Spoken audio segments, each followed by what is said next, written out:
Salmos de número 90, quem encontrou diz amém. Diz assim a palavra do Senhor: Senhor, Tu tens sido o nosso refúgio de geração em geração. Antes que os montes nascessem e se formassem a terra e o mundo, de eternidade em eternidade Tu és Deus. Tu reduzes o homem ao pó e dizes: tornai filhos do homem. Pois 1000 anos aos Teus olhos são como o dia de ontem que se foi, e como a vigília da noite. Tu os arrastas na torrente, e são como um sono, como a relva que floresce de madrugada. De madrugada viceja e floresce, e à tarde já está murcha e seca. Pois somos consumidos pela Tua ira, e pelo Teu furor conturbados diante de Ti puseste as nossas iniquidades, e sob a luz do Seu rosto os nossos pecados ocultos. Pois todos os nossos dias se passam na Tua ira, e acabam-se os anos como em um breve momento, como em um breve pensamento. Os dias da nossa vida sobem a 70 anos, ou em havendo muito vigor a 80. Nesse caso, o melhor deles é canseiro e enfado, porque tudo passa rapidamente e nós voamos. Quem conhece o poder da Tua ira e a Tua cólera segundo o temor que te é devido? Ensina-nos a contar os nossos dias, para que alcancemos um coração sábio. Volta-te, Senhor, até quando? Tem compaixão dos Teus servos, sacia-nos na manhã com a Tua benignidade, para que cantemos com júbilo e nos alegremos todos os dias. Alegra-nos com tantos dias quanto nos tens afligido, por tantos anos quanto suportamos a adversidade. Aos Teus servos apareçam as Tuas obras, e aos Teus filhos a Tua glória. Seja sobre nós a graça do Senhor nosso Deus.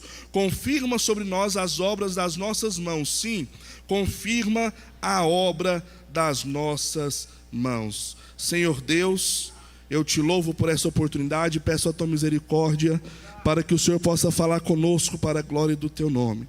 Que todo impedimento possa cair por terra e que a Tua palavra, como uma semente, possa produzir em nossos corações e que possamos dar frutos para a honra e para a glória do Teu nome. Amém? Irmãos, Inário dos Salmos, composto por 150 livros ou capítulos, também é subdividido em 5 livros, e o Salmo de número 90 é o primeiro verso, ou o primeiro versículo, o primeiro capítulo, o primeiro inário do livro de número 4. O livro dos Salmos, ele contém o maior capítulo da Bíblia, que é o Salmo 119, e ele também contém o menor capítulo da Bíblia, que é o Salmo 117. E se nós pudéssemos abrir a Bíblia no meio, o Salmo 118, versículo 8, ele está no centro da Bíblia. Nesses 5 livros que compõem o Saltério, a maioria deles foram compostos pelo rei Davi, pelos filhos de Corá, por Asaf e por pessoas anônimas. O único Salmos que está contido no livro dos Salmos, que foi escrito por Moisés, é o Salmos de número 90. Eu particularmente, quando eu leio um texto da Bíblia Sagrada, eu quero entender o que aquele autor estava querendo dizer, não apenas para nós, mas para os leitores daquele dia. O interessante que a palavra salmos, ela também pode ser traduzida pela palavra saltério. Saltério é um instrumento de corda que os judeus tocavam naquela época e tocam até os dias de hoje, muito parecido com uma harpa. Então, quando nós falamos que vamos ler o Salmo de número 90, originalmente não era um texto, mas era um poema que era cantado diante do povo. E eu fico imaginando Moisés escrevendo estes salmos, o que é que estava passando na cabeça dele naquele momento. Quem era Moisés? Moisés, ele era a resposta de uma oração. Moisés, ele era a resposta de um clamor de um povo. A Bíblia fala que 430 anos após o povo estar escravizado no Egito, eles começaram a clamar. Irmão, todas as vezes que eu leio esse texto, que eu leio essa passagem desses 430 anos, toda vez eu me indago, por que que aquele povo só começou a clamar depois de 430 anos? Muitas vezes, quando nós lemos uma passagem bíblica, nós olhamos, por exemplo, para a história de Adão e falamos assim: se eu fosse Adão, eu não tinha pecado. Se eu fosse Davi, eu teria ido para a guerra, eu não teria ficado ali no palácio e pecado com Batseba. É muito fácil para nós olharmos as atitudes que eles tomaram e julgar dizendo que nós faríamos diferente. Mas, irmãos, frequentemente nós cometemos os mesmos erros, os mesmos pecados e talvez até piores. Porque nós só buscamos a Deus quando nós também chegamos no fundo do poço. Enquanto o meu dinheiro está no bolso, eu me esqueço de Deus. Enquanto a minha saúde está ok, eu me esqueço de Deus. Enquanto a minha vida está tudo ok, eu me esqueço de Deus. E muitas vezes só busco a Deus quando eu chego no fundo do poço. Irmão, toda igreja tem aquele irmão que vem para a igreja, todo bonitinho, conversa com o pastor, traz a carta, vem de falando mal da igreja que ele congregava, que nenhum pastor presta, que nenhuma igreja presta, mas que essa igreja é a igreja ungida do Senhor. Essa igreja é a igreja diferenciada, essa igreja é a igreja especial, porque aqui Deus fala, porque aqui Deus opera. Nenhuma igreja presta.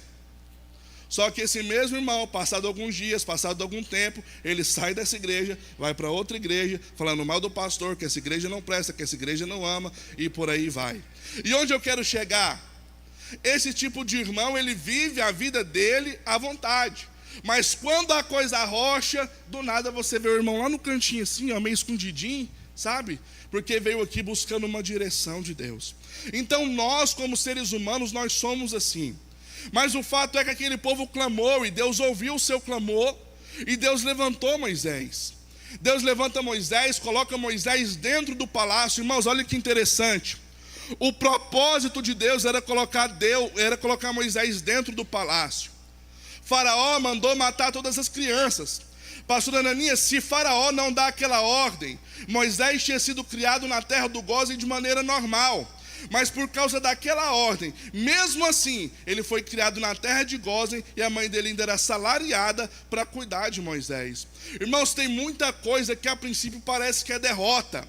Tem muita coisa que a princípio parece que é desgraça, mas é somente Deus movimentando o mundo espiritual para nos abençoar. Tem muita coisa acontecendo parecendo que a igreja vai acabar. Tem muita coisa acontecendo parecendo que o mundo vai acabar, mas é somente Deus movimentando a terra para provar que Ele ainda vai abençoar os seus fiéis. E o que poucas pessoas falam é que o plano A de Deus não era que Moisés fosse pastorear ovelhas durante 40 anos no deserto.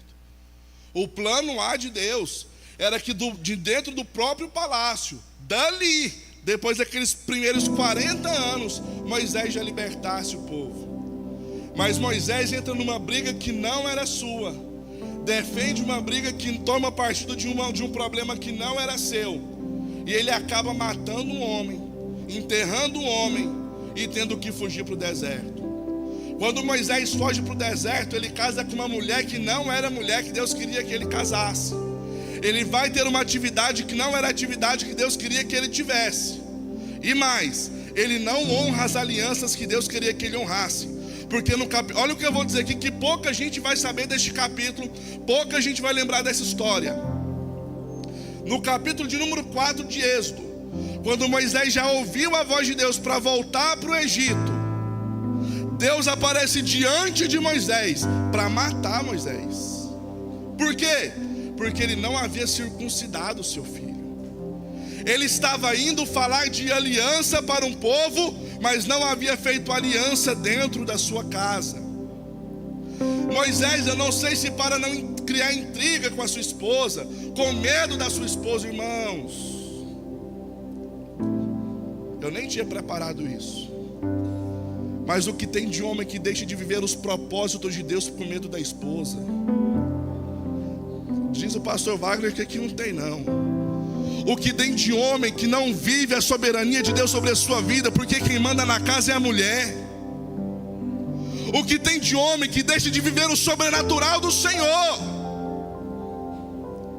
Não, já que entrei nesse assunto mesmo, meu camarada, quando você era jovem, você jogava bola 5, 6 vezes por semana, glória a Deus. Você agora é casado, a sua prioridade é a sua família. Vai cuidar da sua família e deixa esse negócio de bola para depois. Agora, minha irmã, você conheceu o camarada, ele já jogava bola, gostava de bola. Deixa o camarada em liberdade ali, né? Aquela saidinha de final de ano, pelo menos 2 vezes por semana, 1 vez por semana para jogar o futebol dele. Ele não está vivendo em cárcere privado também não. É melhor ele jogar bola com os irmãos da igreja do que estar no boteco bebendo e enchendo a cara com gente que não é. Vamos viver então uma harmonia, um combinado. Mas Moisés agora ele vai, liberta o povo, opera milagres, e ele sai com o povo, e durante 40 anos ele pastoreia cerca de 2 milhões de pessoas no deserto.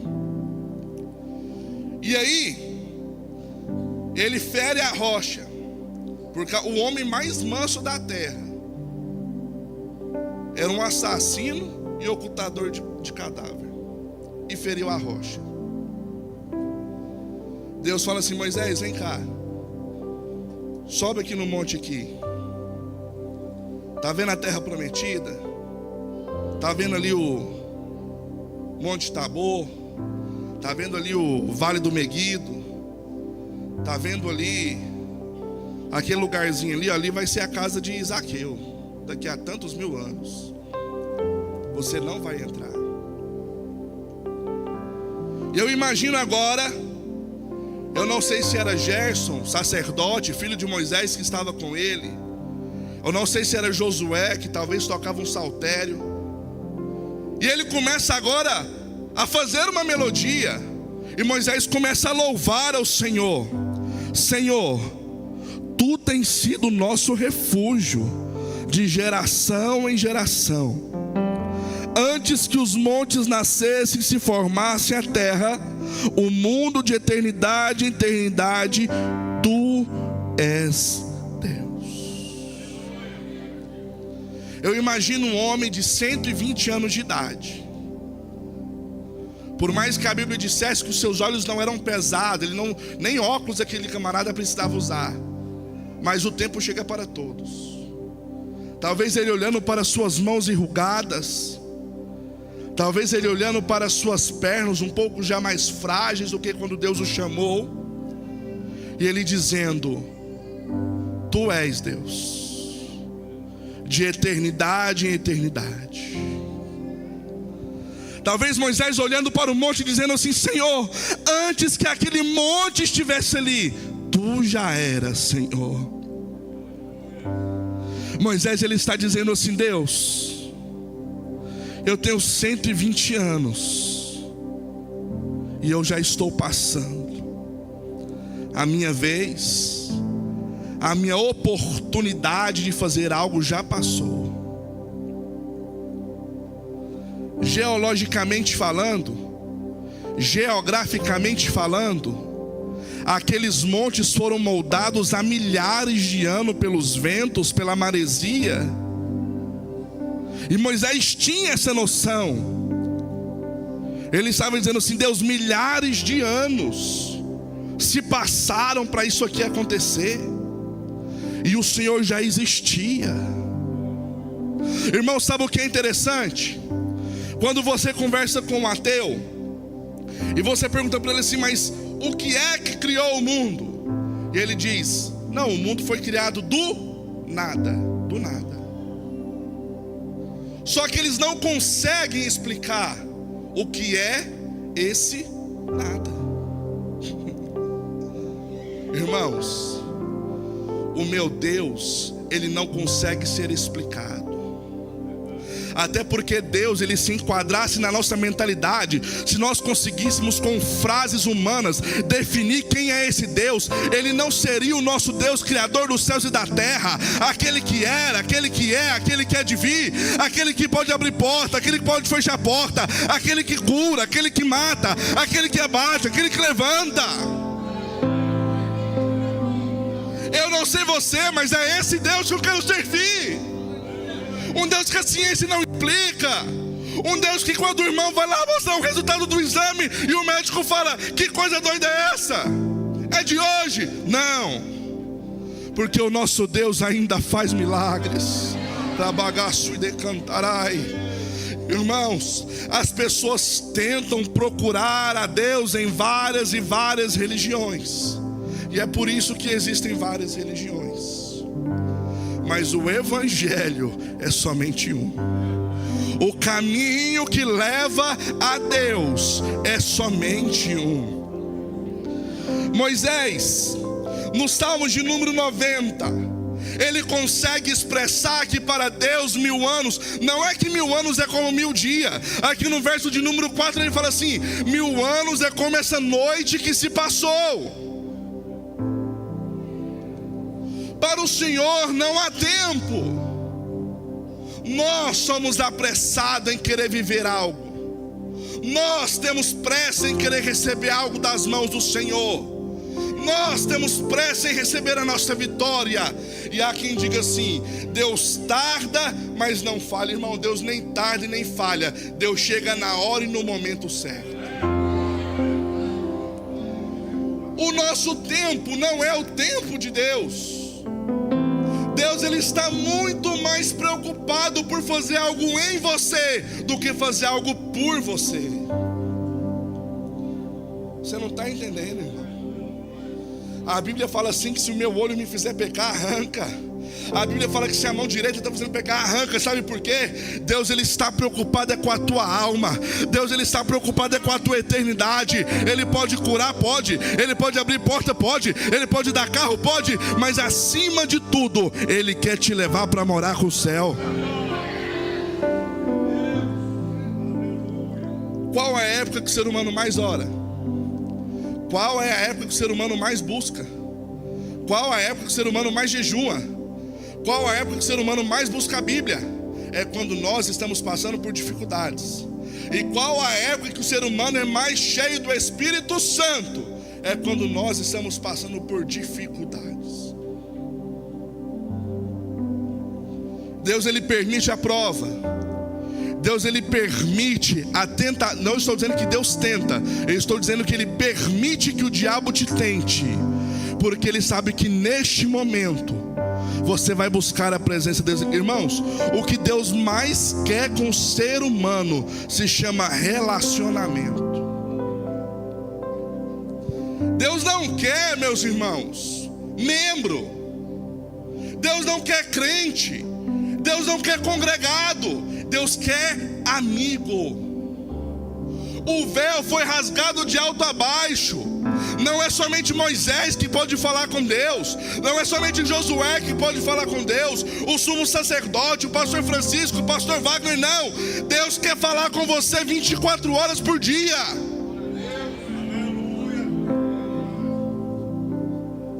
Quem é que quer falar comigo, pregador? Um Deus que é de eternidade em eternidade.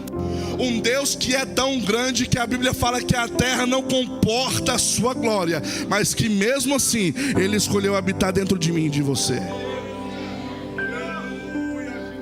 Irmãos, não é que Deus precisa de mim, é que ele quer a mim. Você sem Deus, eu sem Deus, somos nada. Deus sem nós continua sendo Deus, mas mesmo assim ele escolheu habitar dentro de nós. Qual é a realidade da vida, pregador? A realidade da vida é que a nossa vida está passando muito rápido. A realidade da vida é que a gente já está em 2024. A realidade da vida é que algum tempo atrás eu tinha 15 anos, o pastor Júnior era meu líder de jovens. Hoje eu já tenho 31, eu já tenho filho, sou casado, tenho família e meu irmão está voando. É a realidade da vida. Não dá tempo mais para brincar. Não dá tempo mais para fingir de ser crente. É agora ou nunca. Tinha um programa de televisão antigamente, tinha o Linha Direta, né? E tinha o outro também chamado Você Decide. Eles contavam a história, vinha contando.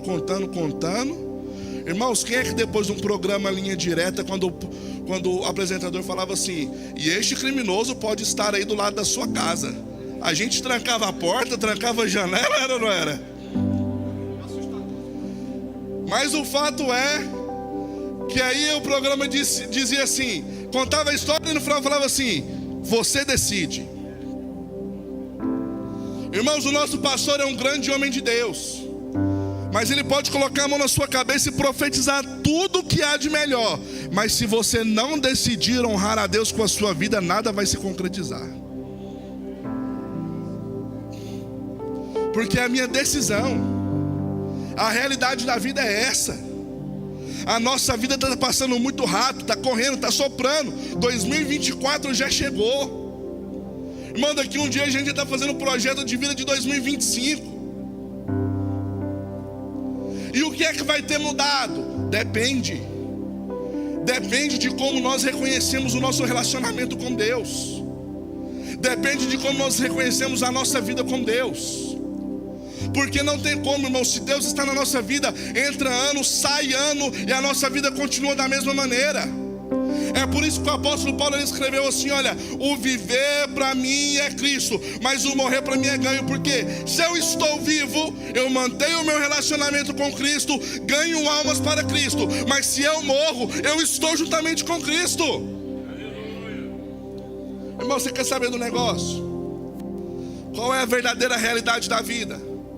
Qual é o verdadeiro segredo da sua e da minha vitória? É andar com Deus, é caminhar com Deus. Pregador, o senhor está dizendo que não vai ter luta, o senhor está dizendo que não vai ter derrota, o senhor está dizendo que não vai ter momento de dificuldade. Não, irmão, isso aqui é a realidade da vida.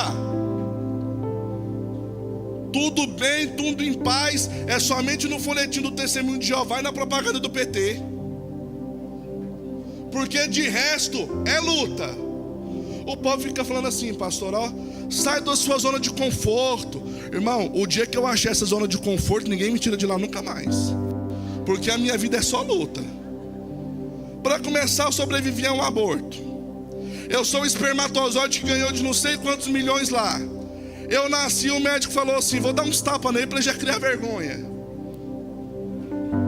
E foi dificuldade atrás de dificuldade.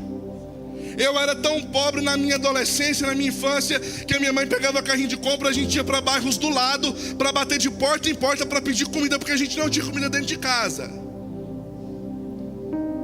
Hoje em dia parece que a gente vive somente esperando chegar o dia 10, para outro dia 10, para o dia 10, que luta é essa, irmãos? Graças a Deus que Deus é atemporal, no céu não vai ter dia 10.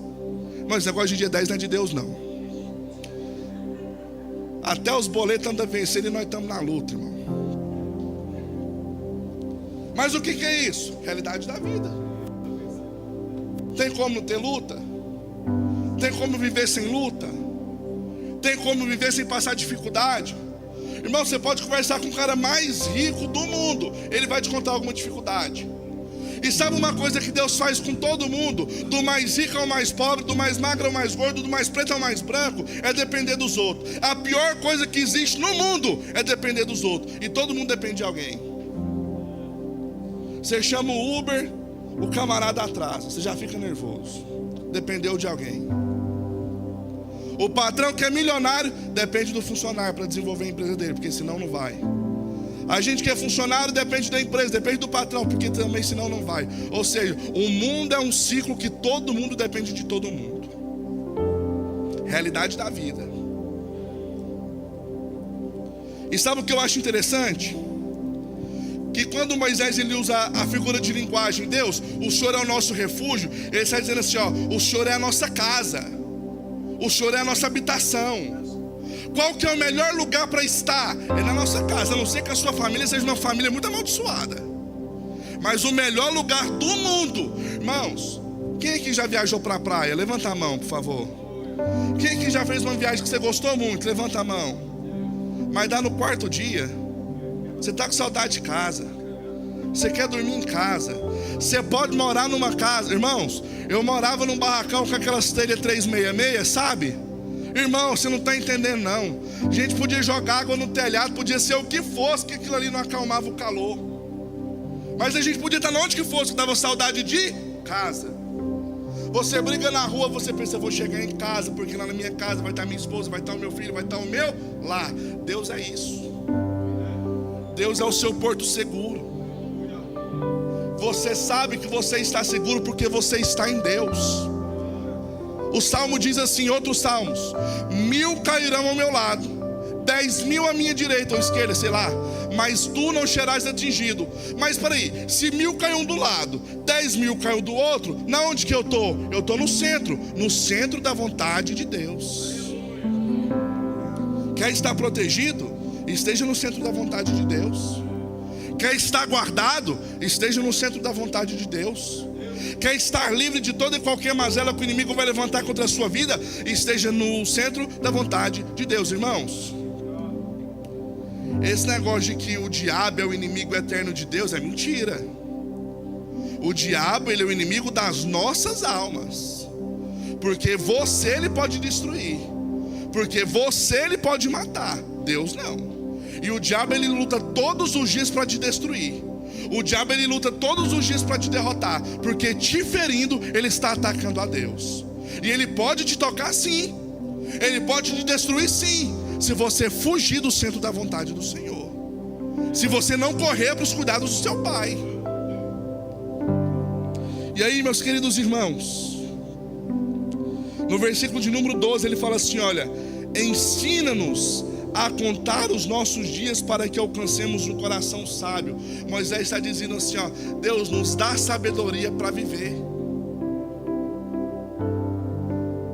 Nos dá sabedoria para viver.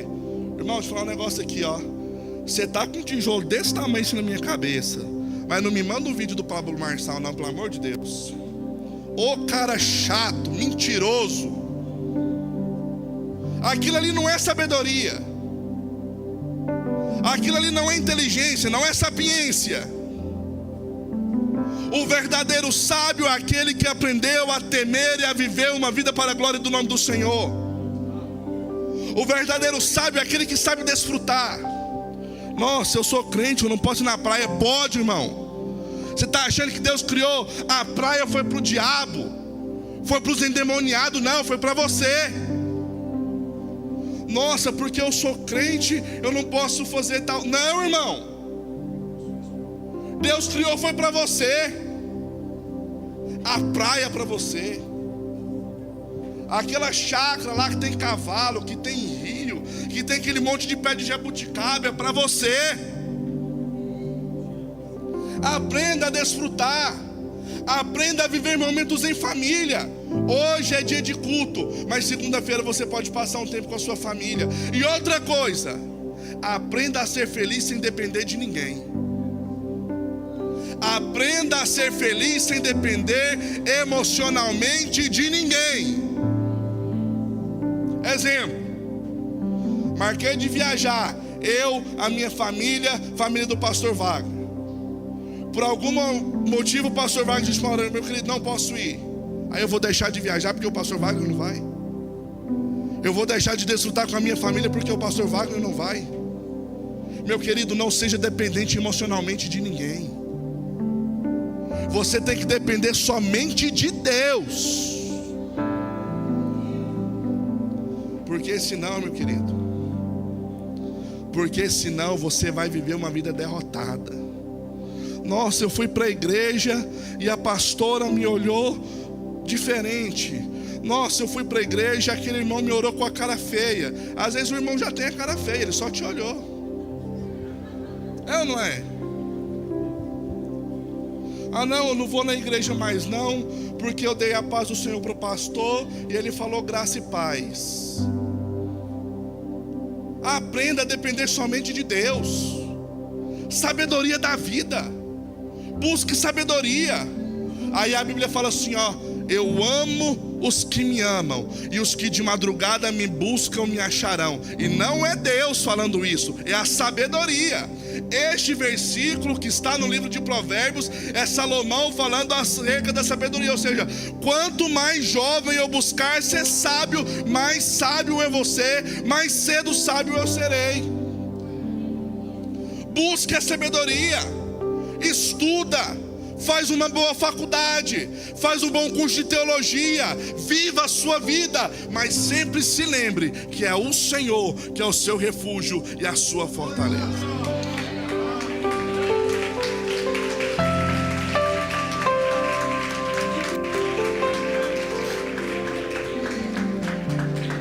Versículo 3 a seguir diz assim: volta, Senhor, até quando? Tem compaixão dos teus servos, sacia-nos de manhã com a tua benignidade, para que cantemos com júbilo e nos alegremos todos os dias. Alegra-nos por tantos anos quantos nos tens afligido, por tantos anos quanto suportamos a adversidade. Aos teus servos apareçam as tuas obras, e aos teus filhos a tua glória.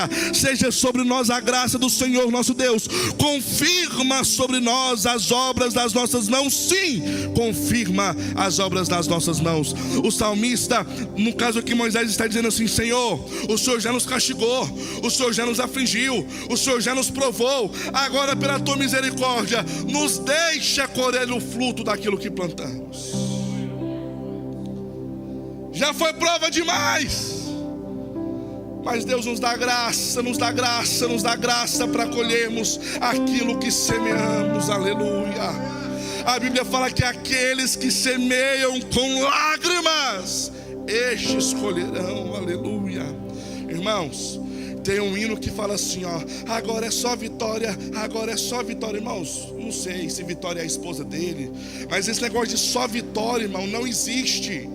É luta, vitória, luta, vitória, luta, vitória. Irmãos, nós sempre vamos ter luta. Aliás, até para morrer a gente paga, irmão. Que tribulação é essa? Você paga para nascer, você paga para viver, você paga para morrer. É a realidade da vida. Você paga imposto sindical e por aí vai. Mas se nós pudéssemos resumir, eu resumiria assim: Senhor, eu dependo de Ti. Irmão, sabe o que é bonito? É porque Moisés, ele é conhecido e reconhecido como o maior líder de Israel até os dias de hoje. E Moisés estava orando, Moisés estava buscando a direção de Deus. E detalhe, ele já tinha 120 anos e estava levantando um clamor ao Senhor. Ele não precisava mais. Deus falou: camarada, sobe aqui, você vai morrer agora, você vai vir para o céu. Fatality. Mas mesmo assim ele levanta um último clamor. Ele faz uma oração. Ele clama a Deus. E detalhe, ele não diz assim: Deus me ensina, Deus, não, ensina-nos. Ou seja, não é sobre mim, é sobre o meu povo. A preocupação dele não era somente com ele, mas era de quem estava juntamente com ele. A tua preocupação como servo e serva do Senhor não pode ser somente com você não, querido. Existem vidas se perdendo perto de você. Existem famílias sendo destruídas perto de você. Existem drogados morrendo perto de você. E você tem essa obrigação de clamar por eles. Eu me lembro que em uma das reuniões, na primeira reunião de missionários que a gente fez lá no Haiti, aí foi chegando um missionário que morava em tal lugar. Aí o pastor André falava assim: ali está o bispo de tal lugar. A hora que eu cheguei, ali está o bispo de Delmas, ali está o bispo dos outros lugares lá, de Porto Príncipe, de Kingsford, e por aí vai. Aí eu falei assim: mas camarada é batista? Batista não tem esse negócio de bispo, de não sei o quê. Aí depois ele falou assim: Augusto, você não entendeu, né? Isso aqui é uma brincadeira nossa. Porque cada missionário aqui mora em uma região diferente. E a gente brinca que você é o bispo, você é o responsável espiritual por aquela região.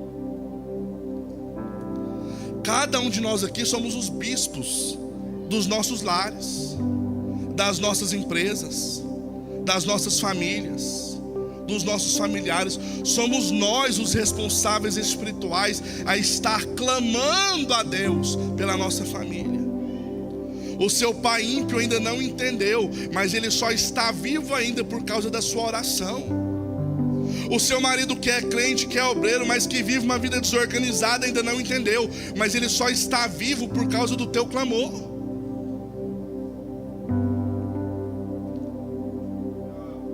Deus nos dá força, nos dá a graça para que nós possamos experimentar o resultado daquilo que plantamos. Justiça é o resultado daquilo que eu plantei. Eu não posso colher o resultado daquilo que o pastor Júnior plantou.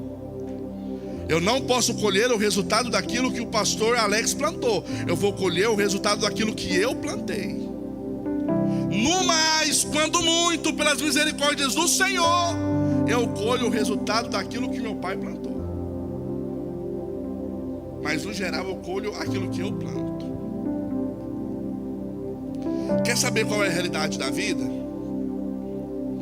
A Bíblia fala assim que o sol nasce para todos, para justos e para injustos. Ou seja, Deus tem oportunidade para todos. Para o crente, para o descrente, para o ateu, para o católico, para o espírita, para o macumbeiro, para o feiticeiro, para todos.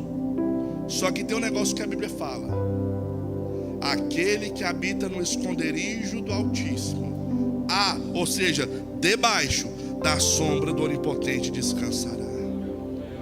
O sol é para todos, mas a sombra do Onipotente é somente para aqueles que são filhos e filhas de Deus.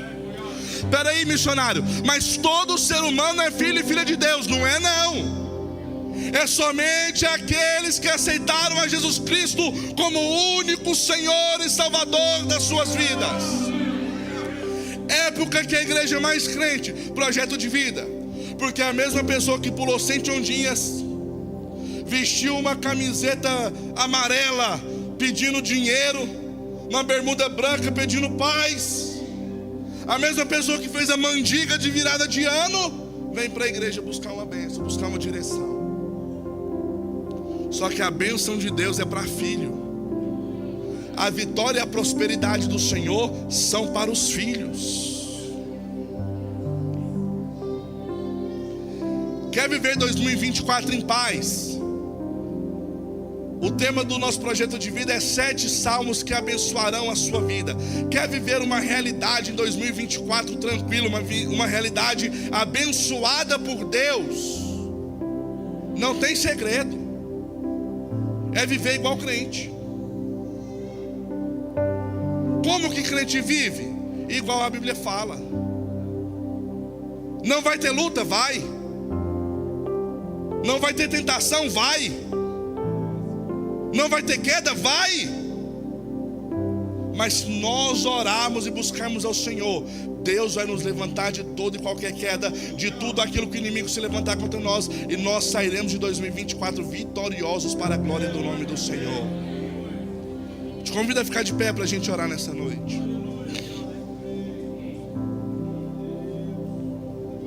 Irmãos,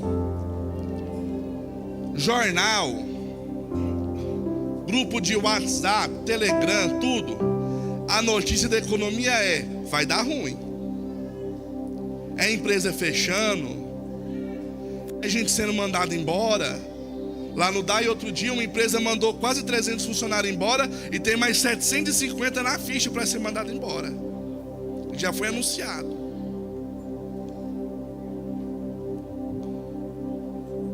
Um pior Natal dos últimos anos.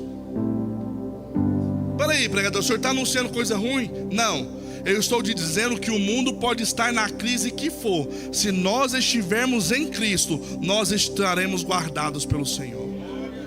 Agora deixa eu te contar uma coisa aqui, ó. Quem está em Cristo, irmão, tem hora que a gente está numa luta, a gente está na prova, a gente não tem dinheiro para comprar o leite da criança, mas há uma paz no nosso coração que não tem como explicar. Porque a prosperidade de Deus não é a mesma prosperidade do mundo. A riqueza de Deus não é a mesma riqueza do mundo. Deus, olha, o Moisés, ele disse assim, ó, Deus, sacia-nos. Ou seja, nem sempre é para sobrar. Às vezes é só o tanto de estar saciado, mas Deus vai cuidar de você. Não, irmãos, quem aqui acredita que Deus vai cuidar de você apesar de toda e qualquer notícia maligna? Quer uma prova disso? Quantos anos que você é crente? Quantas vezes que você pensou, desse ano não passa,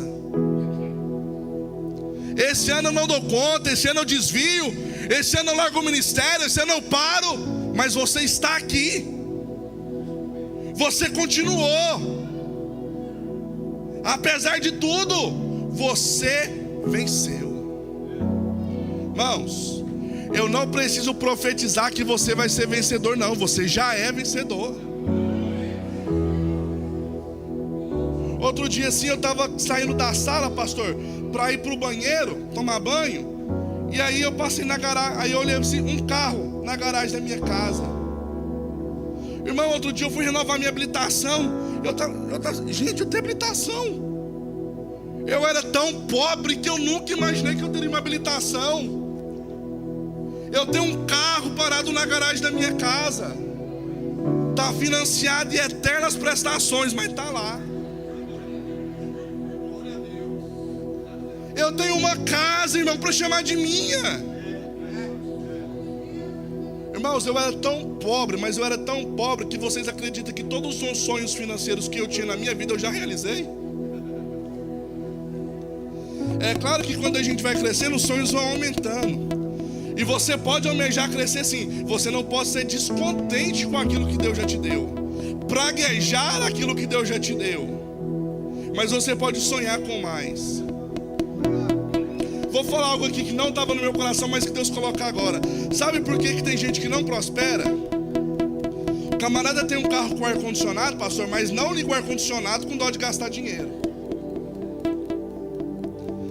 Tem gente que não faz a conta que andar numa BR com vidro aberto gasta mais combustível do que o vidro levantado e o ar-condicionado ligado. Como que Deus vai abençoar o miserável?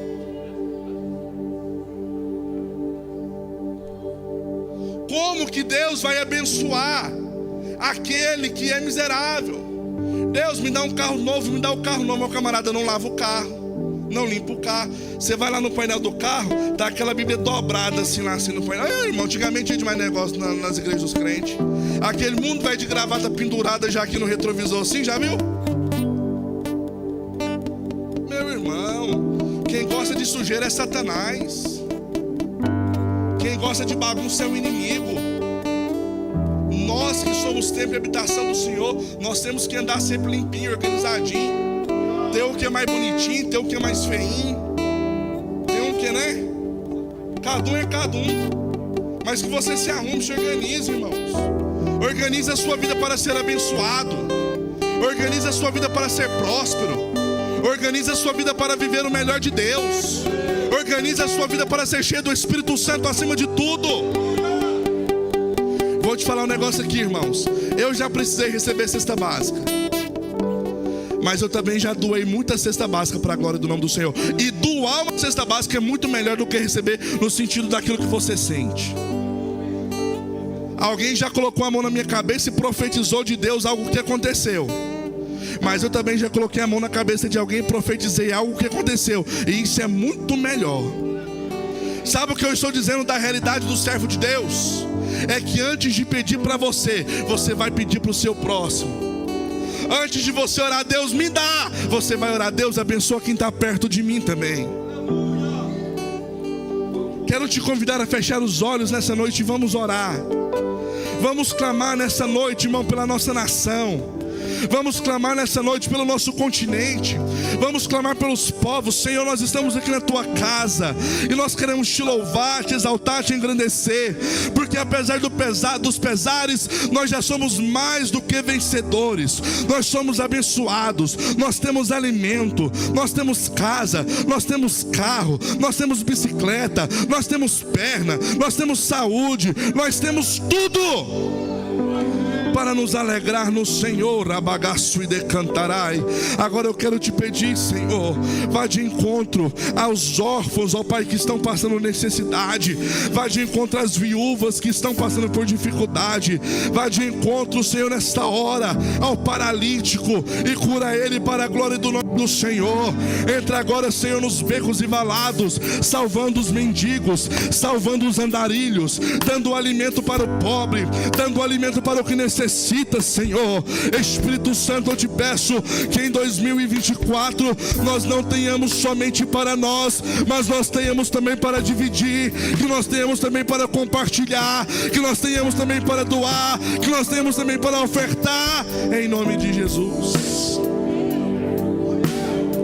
Irmãos, eu vou profetizar aqui da parte do Senhor, porque o mundo pode estar caminhando para qualquer desgraça econômica que aconteça, mas a igreja do Senhor vai ser frutífica e vai frutificar para a glória do nome do Senhor. Parou esse negócio de pedir dinheiro emprestado para agiota. É você que vai começar a emprestar dinheiro. Parou esse negócio de usar lá o saldo do banco. É você que vai começar a emprestar dinheiro para o banco. Irmãos, eu acredito, porque o meu Deus é um Deus do impossível. Feche os seus olhos, eu quero que você ore, eu quero que você fale com Deus, porque essa noite é uma noite de você fazer um propósito com o Senhor. Essa noite é uma noite de você falar assim: Deus, se o Senhor abrir a porta tal, eu também vou ajudar o irmão fulano. Deus, se o Senhor me prosperar, eu também vou levar comigo para a prosperidade aqueles que estão junto comigo, Senhor. Oh Espírito Santo, eu quero profetizar sobre a vida da sua igreja, Pai. Um 2024 cheio do teu Espírito Santo, um 2024 cheio da tua unção, um 2024 cheio da sua glória, do seu poder, do seu renovo, em nome do Senhor Jesus. Levanta a sua mão para o céu na posição de receber, porque Deus vai abrir porta onde não existe porta. Deus vai operar milagre na sua vida. Deus vai trazer bênçãos do exterior para você. Rabagaço e decantar.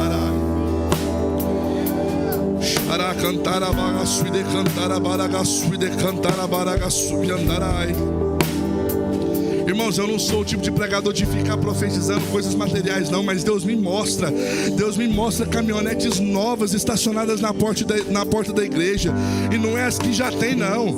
Deus me mostra gente trocando de apartamento, desses apartamentos menores por apartamentos maiores. Deus vai fazer nas nossas vidas segundo aquilo que nós cremos, irmãos.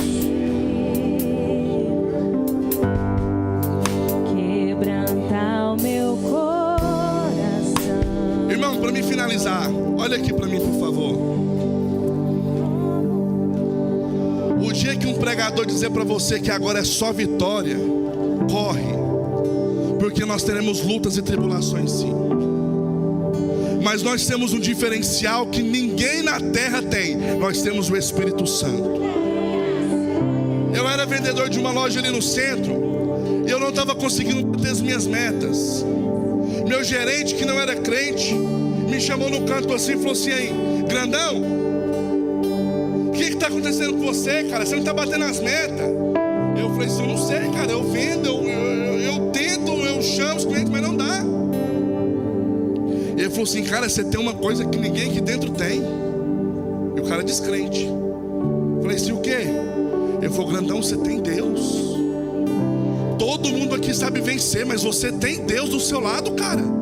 Vai lá e arrebenta. Irmãos, você tem Deus do seu lado. Eu vou usar a mesma expressão que aquele gerente usou para mim. 2024 está aí, irmão. Vai lá e arrebenta. Vai lá e conquista o que você ainda não conquistou. Vai lá e alcança o que você ainda não alcançou. Vai lá, pisa na serpente, porque Deus vai te dar a vitória.